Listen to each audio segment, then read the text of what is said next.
precisamos de relações, nós somos seres sociais. Uma relação segura e saudável não é uma relação em que não existe conflito. Um dos maiores preditores de satisfação conjugal diz respeito à comunicação. Se cresceste num ambiente em que não se falava dos problemas, em que não havia resolução de conflito, se nós começamos uma conversa com tu nunca fazes nada, a colocar logo uma barreira e a dizer-te eu não sou um lugar seguro. Pode acontecer o caso da pessoa do outro lado, mesmo assim, não conseguir corresponder. Sejam bem-vindos ao Fala Mafalda, um podcast sobre o que pensamos, sentimos e às vezes não conseguimos dizer. O meu nome é Mafalda Gomes e bora lá começar a falar. Então, bem-vindos a mais um episódio. Não vou fazer uma grande introdução porque este episódio estou com medo que seja um bocadinho mais longo porque o guião está bastante longo, portanto vamos já começar este episódio. Então, este episódio parte aqui de uma ideia que pode ser ligeiramente controversa e até contraditória para algumas pessoas, porque eu quero tentar responder a esta questão de que pode ou não o conflito ser saudável quando falamos de relacionamentos e de relações no geral. A verdade é que nós, enquanto seres humanos, precisamos de relações, nós somos seres sociais e, de facto, aqui esta procura por relações que sejam significativas, positivas e duradouras tem sido descrita na literatura como um desejo humano fundamental, sendo que as relações românticas assumem aqui um papel de particular importância. No entanto, em qualquer relação, podem surgir problemas, seja com um namorado, uma namorada, um amigo ou até um familiar. Portanto, aquilo que eu quero transmitir aqui é que, de facto, o conflito é inevitável porque nós somos todos pessoas diferentes, com opiniões, interesses, personalidades e formas de ser diferentes e em algum momento na nossa vida vamos acabar por chocar, por ter algum desencontro com outra pessoa. Lá está, seja um namorado, uma amiga, um familiar. Isto é inevitável e vai acontecer. O ponto é só, uma relação segura e saudável não é uma relação em que não existe conflito. É uma relação em que existe conflito e reparação. Como eu disse, nós enquanto seres humanos precisamos de relações interpessoais. Portanto, o ser humano nasce programado para a procura da proximidade, da ligação e do vínculo. E isto é exatamente um instinto biológico que visa garantir a sobrevivência da espécie. E quando falamos especificamente de relações românticas, a investigação diz-nos que um maior nível de satisfação conjugal tem benefícios para múltiplas áreas da nossa vida, nomeadamente satisfação com a vida, bem-estar psicológico, saúde física e até a longevidade. Além disto, impacta também o bem-estar das crianças no caso do casal ter filhos. E isto, de facto, é muito interessante porque quando falamos de satisfação conjugal e a forma como afeta o nosso próprio bem-estar quando estamos nessa relação, é importante também pensar nas crianças. E uma vez ouvi o Dr. Gabor Maté a falar disto num podcast e ele disse que a melhor forma de avaliar a qualidade de uma relação conjugal é olhar e analisar os níveis de cortisol dos filhos. Portanto, o cortisol é a hormona do stress. E isto é particularmente importante porque aqui a ideia é que uma relação conjugal, portanto, a relação entre os meus pais, se for marcada por conflito sem reparação e não for uma relação positiva e harmoniosa, isso vai inevitavelmente afetar-me a mim enquanto filho. Ou seja, isto até é um efeito estudado na psicologia que se chama o efeito spillover, portanto, quase aqui a ideia de derramar. E a ideia é que as emoções, os acontecimentos e os eventos numa área da nossa vida podem contaminar outra área da nossa vida. E um exemplo claro disto seria, eu estou a ter problemas no trabalho e quando chego a casa acabo por ter problemas com o meu marido porque, lá está, estes problemas vão contaminar a minha relação. Mas aqui quando falamos do sistema familiar, em que nós temos o conjunto, não é, o subsistema de pai e mãe, que é o subsistema parental, e o subsistema da relação entre pai e filho, é inevitável que se a relação entre os pais não for positiva e harmoniosa, vá afetar e vá comprometer a interação que têm com o filho. E isto pode ser muito óbvio quando pensamos num caso de violência doméstica, em que, por exemplo, a criança é diretamente exposta a episódios de violência, e isto obviamente tem um impacto, e está mais do que estudado, que a exposição à violência interparental tem um impacto muito significativo e danoso no desenvolvimento da criança, e até é conceptualizado como um tipo de maltrato infantil, mas pode ser algo muito mais subtil em que simplesmente eu, enquanto mulher, não sinto as minhas necessidades emocionais satisfeitas nesta relação e estou estressada, estou desgastada e estes fatores podem comprometer a minha disponibilidade emocional enquanto mãe e a forma como eu estou para o meu filho. Portanto, esta ideia de que a satisfação conjugal é efetivamente importante para múltiplas áreas da nossa vida, mas também, no caso em que temos filhos, é ainda mais importante. Ou seja, eu, enquanto futura psicóloga, não consigo não mencionar estas coisas porque Sou muito da opinião, e acho que muita gente pode concordar, que as crianças não escolheram nascer, mas nós certamente escolhemos ser pais. E neste caso as crianças não têm culpa de nada do que se passa na nossa vida e, portanto, cabe aos pais e é o dever dos pais criar as condições que promovam um desenvolvimento ajustado e saudável desta criança. Mas pronto, já estou aqui a alongar muito neste tema porque eu agora estou fortemente influenciada pelo livro Filhos Adultos de Pais Emocionalmente Imaturos, portanto vou tentar não divergir muito, mas queria deixar aqui esta ideia porque efetivamente, lá está, a satisfação numa relação não tem um impacto unicamente nos membros dessa relação, mas também nos filhos, no caso deste casal ter efetivamente filhos. Mas pronto, acho que esta ideia de que as relações positivas e satisfatórias têm aqui um impacto muito, muito importante na nossa vida. E como eu disse no início, uma relação segura, saudável, satisfatória e, no geral, positiva não é uma relação em que não existe conflito, mas sim uma relação em que existe conflito seguido de reparação. E como é que se repara um conflito? Através da comunicação. E, portanto, este episódio vai ser muito à base de como comunicar e o que é a comunicação e qual a importância da comunicação quando falamos de conflito e discórdias entre casais ou entre outras dinâmicas, sejam elas familiares ou de amizade. Efetivamente, aqui no caso das relações românticas, há muita investigação que evidencia que um dos maiores preditores de satisfação conjugal diz respeito à comunicação. Portanto, um estudo longitudinal com 300 casais ao longo de 10 anos mostrou que a comunicação, especialmente a comunicação negativa, é um dos principais fatores que distingue os casais com níveis de satisfação mais estáveis daqueles cuja satisfação tende a diminuir ao longo do tempo. Ou seja, este estudo evidenciou que os casais que mantêm uma satisfação estável ao longo do tempo não são os que têm menos conflito, mas os que têm menos comunicação negativa e melhor coping diádico. O que é o coping diádico? É a forma como os parceiros comunicam sobre o stress que têm na sua vida, a forma como se apoiam mutuamente em momentos de stress e também a forma como conjuntamente lidam com estes fatores estressantes que tipicamente são, portanto, é stress que é extra-conjugal, portanto, um stress que não inclui necessariamente os problemas que a relação poderá estar a ter, portanto, problemas no trabalho, problemas com outros membros da família. Portanto, é a forma como o casal lida com estas situações. E isto é na mesma comunicação. Portanto, estes casais que têm níveis de satisfação conjugal mais estáveis ao longo do tempo são os casais que comunicam melhor. No fundo, portanto, casais que recorrem menos vezes à comunicação negativa e que têm aqui estratégias para lidar com o conflito e com stresses do dia-a-dia de uma forma saudável, em que a comunicação é extremamente importante. Portanto, outro estudo encontrou que padrões construtivos de comunicação e estilos de vinculação seguros estão associados a maior satisfação conjugal, enquanto os padrões evitantes e ansiosos estão associados a uma menor satisfação. E claro que isto também tinha de estar relacionado com a teoria da vinculação, não é? Mas pronto, como é que nós podemos comunicar de uma forma construtiva e como é que nós podemos ter uma comunicação que efetivamente serve para construir e para reparar a relação e o conflito neste caso? Eu diria que, e atrevo-me a dizer, uma grande percentagem de pessoas não sabe comunicar.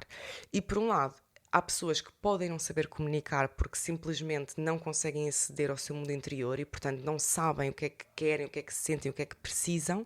E, por outro lado, podem haver pessoas que até têm algum nível de autoconsciência e autoconhecimento, mas não conseguir comunicar de uma forma clara e eficaz porque não têm estratégias para o fazer. E isto muito provavelmente está relacionado com a nossa infância e com aquilo que nós aprendemos das relações com os nossos cuidadores. E vou dar aqui um exemplo que eu acho que não é assim tão pouco comum. Se cresceste num ambiente em que não se falava dos problemas, em que não havia resolução de conflito, por exemplo, a tua mãe ou o teu pai exaltavam-se e gritavam contigo, mas nunca pediam desculpa nem nunca mais voltavam a abordar o assunto e basicamente o ambiente estava só tenso até deixar de estar, isto pode dar para os dois lados. Por um lado, não aprendes a falar sobre os problemas, porque lá está, nunca ninguém te ensinou, e isto associa-se mais ao estilo de vinculação evitante e ao grupo de pessoas que não aprendeu nem sabe aceder ao seu mundo interno e que por isso não sabe comunicar. Mas, por outro lado, pode dar aqui para uma outra vertente, que é sentir uma urgência em querer resolver os problemas e garantir que está tudo bem, porque a ansiedade e o desconforto são insuportáveis. E isto associa-se mais, vocês adivinharam, ao estilo de vinculação ansioso e ao grupo de pessoas que até podem ter um maior nível de autoconhecimento, mas não saber comunicar de forma eficaz porque a ansiedade não permite, ou neste caso compromete essa capacidade. E portanto, na vida adulta, estes dois padrões são particularmente evidentes e quando falamos aqui de relacionamentos, quando as pessoas estão ativadas, quando há um trigger e quando estamos desregulados. E eu já falei um bocadinho nisto no episódio sobre a dinâmica entre o ansioso e o evitante, que é aqui os exemplos que eu estou a pegar. Mas lá está, estes padrões, esta forma como nós enfrentamos aqui um conflito, neste caso, está muito ancorado àquilo que foi a nossa aprendizagem da infância. E vou novamente citar o Dr. Gabor Maté, quando nós somos triggered e se toca numa ferida, nós não agimos consoante a idade que temos agora, agimos consoante a idade em que essa ferida foi formada. E isto é relevante porque se calhar já estiveste numa discussão com um parceiro em que por certos momentos pensaste, fogo, é impossível falar com ele porque ele parece uma criança. E se calhar naquele momento em que o teu parceiro estava altamente ativado e altamente desregulado e que se calhar se tocou numa ferida mais antiga, quem estava a assumir o controle era a criança que nunca aprendeu a falar dos problemas. Ou era a criança que queria falar dos problemas, mas não sabia como e não conseguia recorrer a ninguém. Mas numa discussão em que ambos os parceiros estão ativados, é muito difícil chegar aqui a algum nível de resolução de conflito ou até comunicar de forma construtiva. Porque se ambos estiverem ativados, não estão, lá está, estão a agir consoante a idade em que essa ferida foi formada. E no fundo, eu por acaso li uma coisa um dia que dizia: um conflito e uma discussão são dois sistemas nervosos a tentarem se proteger. E isto é 100% verdade. Portanto, quando estás com o teu parceiro e vocês têm uma discussão e ambos estão ativados, são as duas crianças interiores que estão a tentar fazer de tudo para se protegerem. E não há nada de errado sobre isto, é só uma questão de constatar este facto para conseguirmos fazer algo diferente. Portanto, vamos aqui a algumas dicas para como ter uma comunicação mais construtiva, mais clara e mais eficaz. A primeira dica é mais importante e está ancorado nisto que eu estava a dizer, de enquanto estiverem ambos ativados, não vão conseguir comunicar de forma eficaz, não vão conseguir comunicar de forma nenhuma porque vão estar a discutir um com o outro e é um sistema nervoso a proteger-se e outro sistema nervoso a proteger-se. Portanto, a primeira dica e a mais útil e aquela que considero mais importante é fazer uma pausa. Fazer uma pausa para respirar e regular o sistema nervoso. Ou seja, imagina que tu e o teu parceiro combinaram falar e estão assim num momento um bocadinho mais tenso e é aquela conversa de preciso de falar contigo, portanto, altamente desregulador, eu sei o que isso é, obviamente, mas antes de ir para essa conversa, faz um favor a ti própria e regula o teu sistema nervoso. Literalmente, pesquisa no Google exercícios para regular o sistema nervoso, respiração diafragmática, ir fazer uma caminhada, pegar em cubos de gelo, há tanta coisa. Portanto, a ideia é simplesmente voltar ao eu adulto. Em vez de estarmos a agir e a falar com base naquela criança assustada e que tem medo, vamos regular e vamos nós tomar o controle. Assim, talvez consigamos começar a conseguir comunicar de uma forma um bocadinho mais clara, mais construtiva e mais eficaz. Mas, Mafalda, e se eu não tiver tempo para respirar porque a discussão começou do nada e nós estávamos a jantar e começou assim? Muito bem, pedes ao teu parceiro, olha, estou a sentir-me a ficar ativada, vou só à casa de banho. E vais à casa de banho, retiras-te um bocadinho daquela situação, vais molhar a cara, vais respirar, o que quer que seja, vais fazer a pausa. Dá sempre para fazer esta pausa, malta, eu sei. Eu já estive aí, já tive momentos em que tive de fazer a pausa e regular-me antes de ir para uma conversa, mas já aconteceu ter de me regular a meio de uma conversa. Está tudo bem. Depois de estarmos então regulados e não estarmos neste estado de ativação, podemos começar a comunicar de uma forma clara. E uma dica muito importante que eu considero que para mim fez toda a diferença é o que é que comunicamos e de que forma. Portanto, há aqui esta regra, entre aspas, que é primeiro comunicamos e partilhamos o comportamento, qual o impacto desse comportamento e qual é que é a nossa necessidade e pedido face a isto. Vou dar aqui um exemplo. Teres desmarcado o nosso plano em cima da hora fez-me sentir pouco importante. Não há problema em desmarcar, mas para mim seria importante que o fizesses com uma maior antecedência ou com um maior cuidado. Porque isto para mim pode ser pequeno, mas é nestas pequenas coisas que eu me sinto segura na nossa relação. Portanto, o que eu comuniquei? Teres desmarcado o nosso plano é o comportamento, fez-me sentir pouco importante é o impacto e a necessidade. Avisa-me com mais antecedência ou falo com maior cuidado. Porque atenção, a pessoa até pode ter desmarcado o plano em cima da hora porque de facto surgiu um imprevisto e é super aceitável, mas a forma como a pessoa desmarca é que pode ser com maior cuidado. Por isso é que eu pus aqui este exemplo de ou a pessoa avisar com mais antecedência ou ter só um cuidado maior, em que, por exemplo, em vez de dizer só, olha, hoje já não vou conseguir, desculpa, estamos amanhã, dizer, olha, baby, desculpa, houve aqui um imprevisto, eu afinal não vou conseguir combinar, mas eu ligo-te assim que estiver disponível, gosto muito de ti. Isto é aquilo que eu estou a dizer que é com o maior cuidado. Eu digo isto para mim podia ser um exemplo claramente pessoal, porque eu sou uma pessoa que dá importância a estas coisas e está tudo bem, porque o objetivo numa relação é nós sentirmos seguros, não é? Por isso é que eu terminei este exemplo e escrevi: parece pequeno, mas é nestas pequenas coisas que eu me sinto segura na nossa relação. E é isto, portanto, recapitulando: comportamento, impacto, necessidade.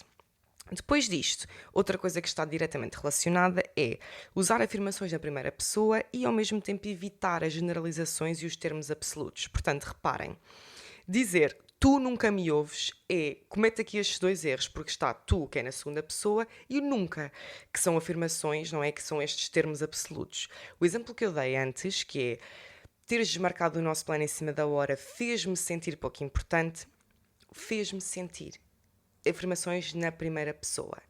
E isto é a chave, porque se nós começamos uma conversa com tu nunca fazes nada, é muito difícil outra pessoa não se sentir imediatamente atacada. Portanto, até uma pessoa com vinculação segura vai ficar: fogo, eu nunca faço nada, mas que afirmação tão grande. E isto é verdade, porque eu já ouvi isso e senti-me altamente, ou seja, pode ser muito invalidante para a pessoa que está a ouvir o tu nunca fazes nada ou tu és sempre assim, porque efetivamente não é. Ou seja, nós quando estamos a dizer essas afirmações é porque à partida estamos desreguladas. E outra coisa que eu esqueci de mencionar, que eu acho que também serve para evitar o uso destas afirmações, é não deixar acumular situações. Vamos voltar aqui ao exemplo de a pessoa desmarcou o plano em cima da hora.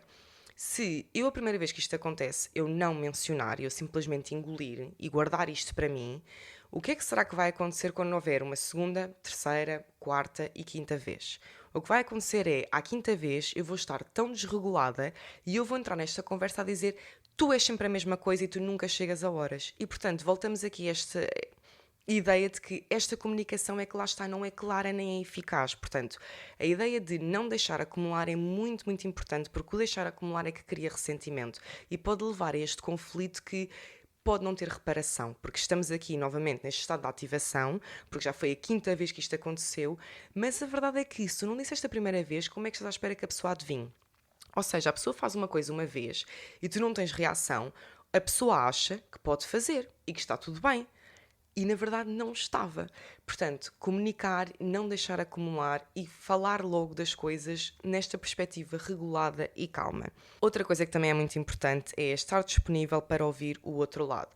E isto é conceitos simples que se chamam empatia e responsividade emocional. Portanto, a responsividade emocional é, no fundo, nós sermos um lugar seguro para o nosso parceiro.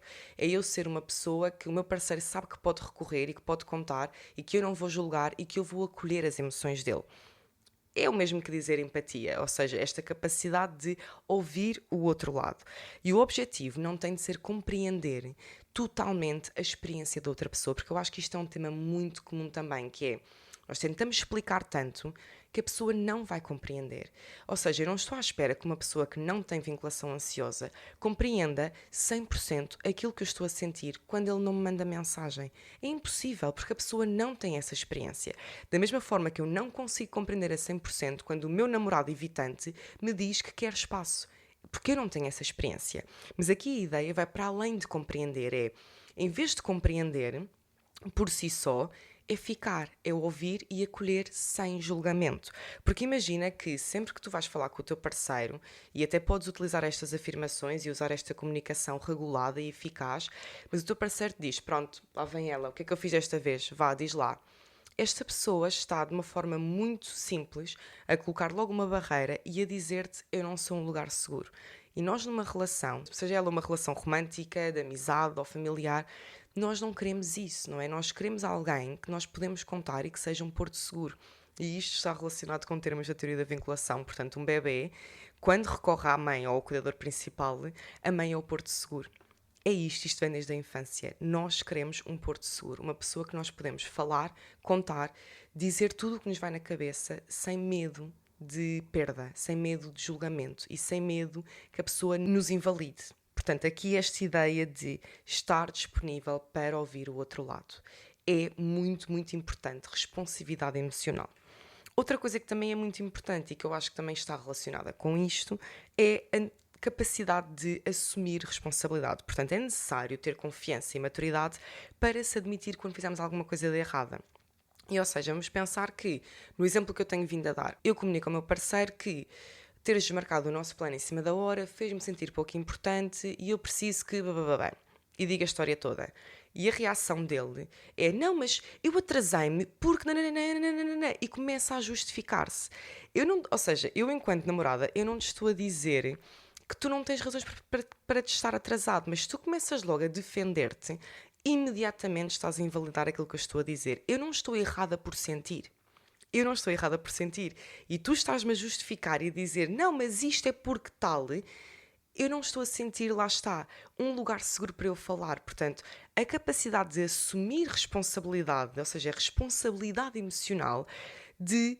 Ok, eu não sabia que isto tinha tido este impacto em ti e peço desculpa. Olha, de facto não foi por mal, porque bababá, e a pessoa aí depois explica, mas diz-me o que é que eu posso fazer para que te sintas mais segura. Simples. E deixo aqui uma nota final muito importante, porque, malta, vocês sabem, tudo o que eu estou a falar aqui, eu já passei por isto. E porque é que eu tenho este conhecimento? É porque eu precisei de o ter.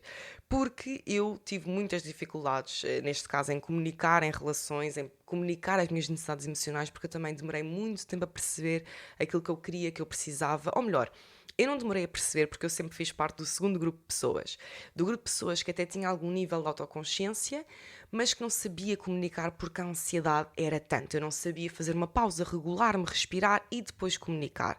Eu simplesmente conseguia identificar, ok, eu tenho medo que ele não me responda, eu tenho medo que ele me abandone, eu tenho medo que ele me rejeite. Eu conseguia identificar, mas não conseguia explorar estas ideias em conjunto com o meu parceiro.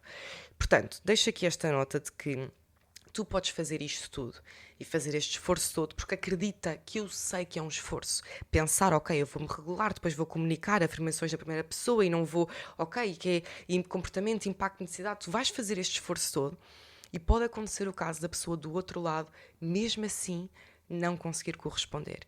E é neste momento que tu, se calhar, poderás repensar a relação em que estás. Porque não és tu que estás a pedir demasiado.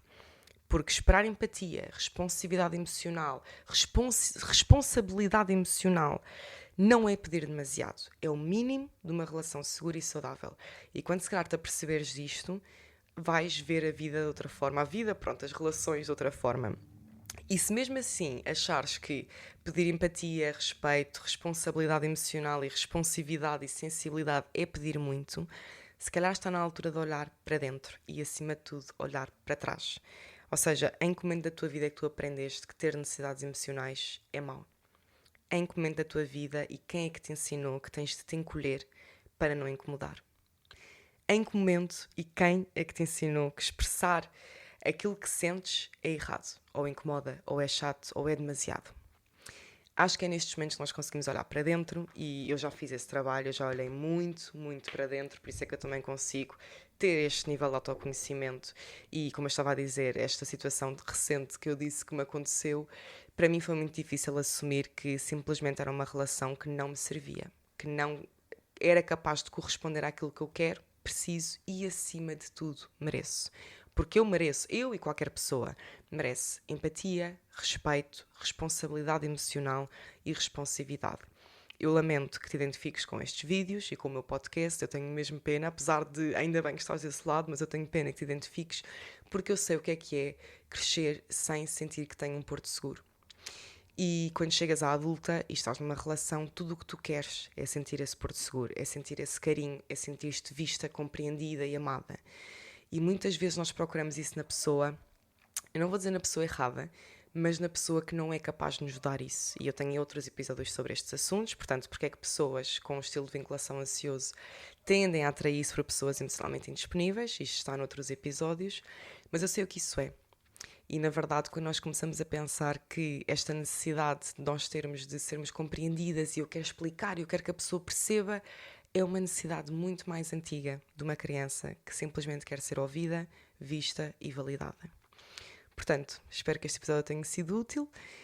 Não sei quanto tempo é que isto vai ficar. Eu aproveito para dizer aqui uma nota também de que eu até agora tenho publicado o podcast semanalmente e que, infelizmente ou felizmente, depende da perspectiva, esta frequência de publicação vai deixar de ser realista e sustentável para mim, porque eu finalmente vou começar a trabalhar. Estou num projeto de investigação muito interessante que vai ter início agora, já teve início em abril e vai até junho. Portanto, eu durante estes meses vou estar muito focada neste projeto. Claro que quero investir nas redes sociais e quero continuar a estar aqui para vocês, mas a minha ideia, e estou disponível para receber sugestões vossas, era publicar episódios nos dias 7, 17 e 27 de todos os meses. Porque estes dias adoro o número 7, faço anos dia 17 e gosto do número 7, ok? Podia ser 10, 20, 30, mas quis ser diferente. Vocês na mesma ficam com episódios 3 vezes por mês, mas para mim tira-me um bocadinho aqui a carga e esta intensidade toda que, apesar de eu adorar e estar a fazer isto com todo o meu amor e carinho, vai ser um bocadinho insustentável e pouco realista, pronto. Para além disto, também posso aproveitar para dizer que, portanto, estou a fazer este projeto de investigação, estou agora a fazer uma formação também específica e estou a preparar as coisas para o meu estágio profissional. Portanto, eu daqui a uns meses, espero, sou psicóloga júnior, malta. E, ok, eu não sei se vou partilhar. Não, não vou partilhar já. Eu depois partilho com vocês, fiquem atentos às minhas redes sociais, especialmente ao Instagram, porque é lá que eu partilho assim mais novidades assim diárias. E pronto, acho que é isto, não tenho nada a acrescentar. Espero que continuem desse lado sempre e espero que isto tenha ajudado de alguma forma, espero que tenha sido útil. Já estou farta de falar e é isto, um grande beijinho.